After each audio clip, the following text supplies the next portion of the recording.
Sir వినిపిస్తుందా? I'm audible. Yes sir.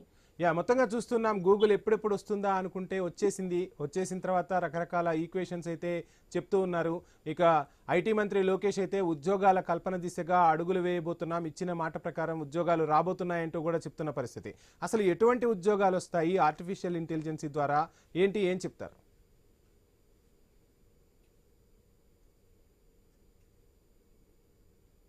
ప్రపంచంలో IT రంగంలో ఏఐ టెక్నాలజీ అప్డేట్ చేసుకున్న తర్వాత వినిపిస్తుందా? నా వాయిస్ వినిపిస్తుందా ప్లీజ్ కంటిన్యూ. రాహుల్ గారు? ఏఐ టెక్నాలజీ అప్డేట్ అయిన తర్వాత ఐటీ రంగంలో ఉద్యోగాలు ఏర్పడింది. ఉన్న సాఫ్ట్వేర్ రంగంలో ఎవరైతే అప్డేట్ కాలేదో వాళ్ళందరినీ బయటకు పంపించే పరిస్థితిలో ఉన్నారు.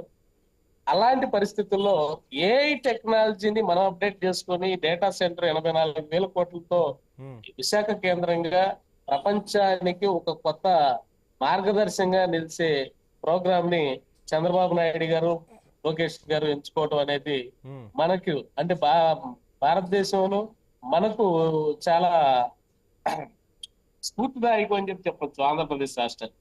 కాబట్టి రాబోయే రాబోయే తరాలు, రాబోయే సాఫ్ట్వేర్ రంగంలో, ఐటీ రంగంలో ఉన్న అన్ని కంపెనీలు వాళ్ళు అప్డేట్ చేసుకోవాల్సిన ఏఐ టెక్నాలజీని ఇక్కడ అందుబాటులో తీసుకురావటం, అట్లాగే ప్రపంచవ్యాప్తంగా ఉన్న కంపెనీలన్నీ కూడా భారతదేశం వైపు, మన వైజాగ్ వైపు చూసే పరిస్థితి ఏర్పడబోతుందని చెప్పి మనం అనుకోవచ్చు.